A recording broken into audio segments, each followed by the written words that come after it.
Far below, on an inaccessible beach, we could see sea lions, brown pelicans, cormorants. I wish that Damon and Janny were here to see them, and I wish the circumstances of my being here were completely different. Out on the terrace, I took Kate's hand. "Makes us look like we belong," I said, and winked at her. "Maybe we do." Kate gave an exaggerated wink back. We watched Rudolph approach a striking blonde woman. She was the gentleman's type, in her early 20s, shapely, beautiful face. She was also Casanova's type, I couldn't help thinking. Her wavy, sun-bleached hair fell to her tiny waist. She wore a red and yellow flowered dress from Putumayo's that flowed down to a pair of black European work boots. She flowed when she moved as well. She was drinking champagne by the glass.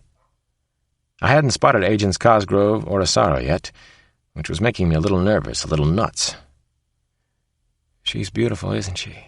She's just perfect," Kate whispered at my side. "We can't let him hurt her, Alex. We can't let anything happen to that poor woman." "We won't," I said. "But we have to catch him in the act, nail him for kidnapping if nothing else. We need evidence that he is the gentleman caller." I finally spotted John Asaro at the crowded main bar. He had on a bright yellow Nike t-shirt and fit in okay. I didn't spot Ray Cosgrove or any of the other agents, which was actually a good sign. Rudolph and the young blonde woman seemed to have hit it off immediately. She appeared to be gregarious and fun-loving. She had perfect white teeth, and her smile was dazzling. She couldn't help but make an impression across the crowded room. My brain was sliding into overload. We were watching the gentleman caller at work, weren't we? "He's hunting, and just like that," Kate snapped her fingers. "He picks them up. Gets almost any woman he wants. That's how he does it. So simple." "It's the way he looks that gets them, Alex," Kate continued. "He has a rebellious look about him, and he's very handsome. That combination is irresistible to some women. She let him think it was his line of small talk that won her over, but it's because he's such a hunk." "So she just picked him up?" I asked. "Our killer hunk?" Kate nodded. She wouldn't take her eyes off the two of them. "She just picked up the gentleman caller. He wanted her to, of course. I bet that's how he gets them, and why he never gets caught." "It's not how Casanova works, though, is it?" "Maybe Casanova isn't good-looking." Kate turned and looked at me. "That might explain the masks he wears. Maybe he's ugly or disfigured and ashamed of how he looks." I had another thought, another theory about Casanova and his masks, but I didn't want to say anything just yet. The gentleman and his new girlfriend ordered ambrosia burgers, the house specialty. So did Kate and I. When in paradise. They hung around the cafe until around 7 o'clock and then got up to leave. Kate and I rose from our table, too. Actually, I was half enjoying myself, considering the eerie circumstances. We had a table that overlooked the water. Down below, the Pacific crashed against a black wall of slippery rocks, and we could hear sea lions barking loudly. I noted that there was no touching between the two of them as they walked out to the parking lot. It suggested to me that one of them was secretly shy. Dr. Will Rudolph politely held open the door of his Range Rover, and the blonde woman was laughing as she hopped in. He performed a tiny, elegant bow at the car door. The gentleman. She chose him, I was thinking. It wasn't kidnapping yet. She was still making choices for herself. We had nothing to go after him for, nothing to hold him on. Perfect crimes. On both coasts. Chapter 69. We trailed the Range Rover at a discreet distance, straight back to the cabin. I parked about a quarter of a mile up the road. My heart was hammering hard and loud. This was the moment of truth. The real deal was going down now. Kate and I ran back through the woods and found a safe spot that was well hidden from view. It was less than 50 yards from Dr. Rudolph's hideaway, and we could still hear the musical tinkle of the wind chimes as they moved gently. The cold, damp sea mist was inching in, and I could feel a chill right up through my shoes. The gentleman caller was inside that cabin up ahead, getting ready to do what? My stomach felt hollow and incredibly tight. I wanted to move on him in the worst way. I didn't want to think about how many times Dr. Will Rudolph had done this before, taken a young woman somewhere, mutilated her, taken home feet, eyes, fingers, a human heart, souvenirs of his kill. I glanced at my wristwatch. Rudolph had been inside the cabin for only a few minutes with the blonde woman from Nepenthe.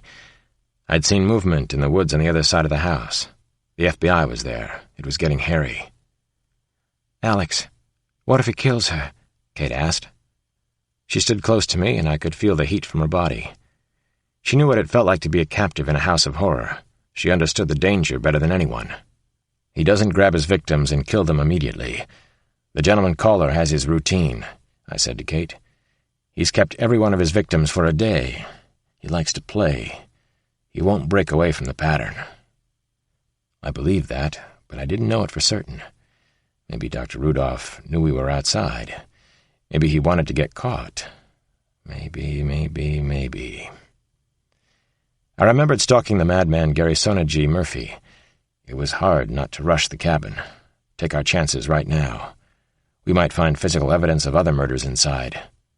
Maybe the missing body parts were kept here. Maybe he did the actual killing here in Big Sur. Or maybe he was planning another kind of surprise for us.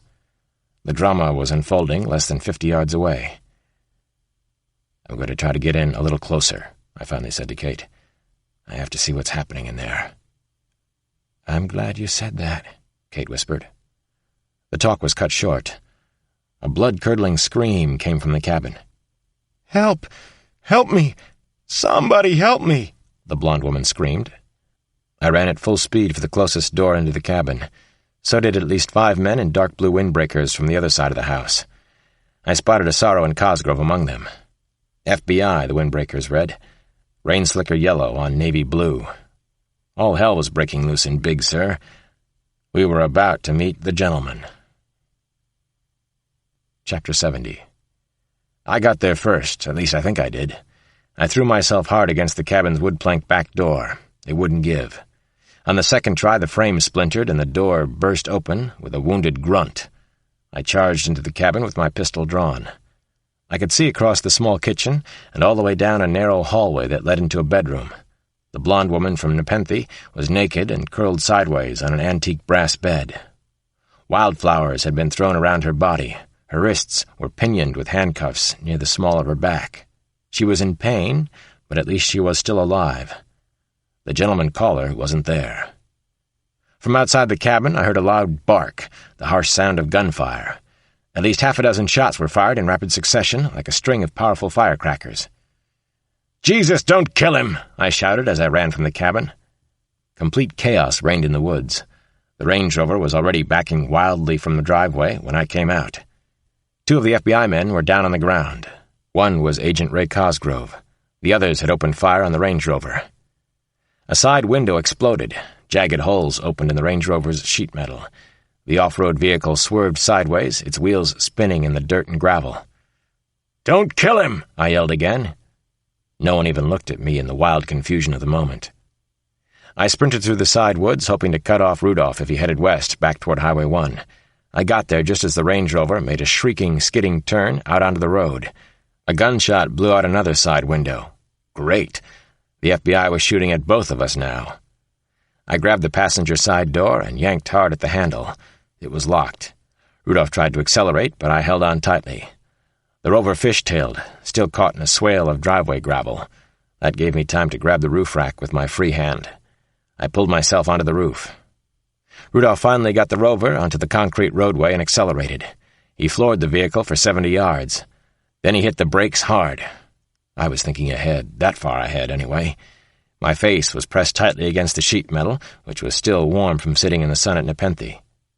My arms and legs were splayed out against the roof rack. I was wedged like a Samsonite all-nighter on the roof. I wasn't coming off there, not if I could help it. He had killed at least 6 women around Los Angeles, and I had to find out if Naomi was still alive. He knew Casanova, and he knew about Scoochie. Rudolph floored the Range Rover again, and the engine roared through its gears as he tried to shake me loose. He was weaving all over the road. Trees and ancient telephone poles zoomed past me in blurry fast motion. The rushing pines, redwoods, and mountain vines were like the changing patterns in a kaleidoscope. A lot of the foliage was brownish-gray, prickly as vineyards in the Napa Valley. It was a strange perspective on the world. I wasn't exactly enjoying the scenery from my perch on the Range Rover. It took all of my strength to concentrate on hugging the roof. Rudolph drove very fast along the winding narrow road, doing 70 or 80 where 50 was dangerous. The FBI agents, what was left of them, hadn't been able to catch up. How could they?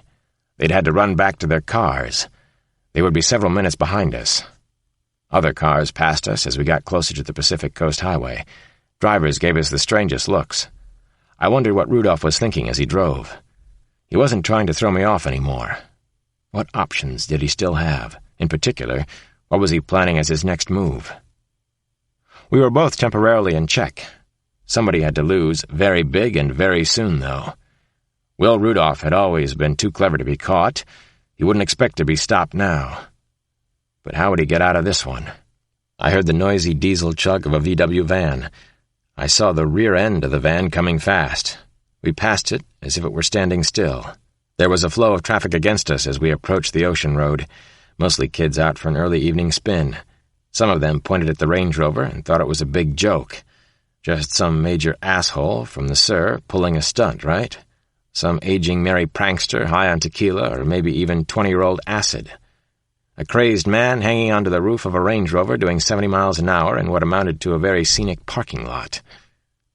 What was his next goddamn move? Rudolph didn't bother to slow down on the curvy, extremely populated blacktop road. The motorists, headed in the opposite direction, blared their horns angrily. No one did anything to stop us. What could they do? What could I do now? Hang on as tightly as I could and pray.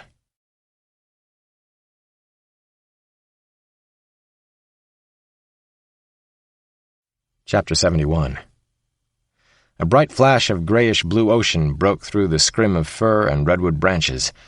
I heard rock music blasting from the slow-moving parade of cars up ahead. A collage of music was in the air. Pop 40 rap, West Coast grunge bands, acid rock from 30 years ago. Another splash of Pacific blue hit me right in the eye. The setting sun was casting its golden glow on the spreading firs. Wheeling terns and gulls passed slowly over the trees. Then I saw the full expanse of the Pacific Coast Highway up ahead. What the hell was he doing? He couldn't drive back to Los Angeles like this.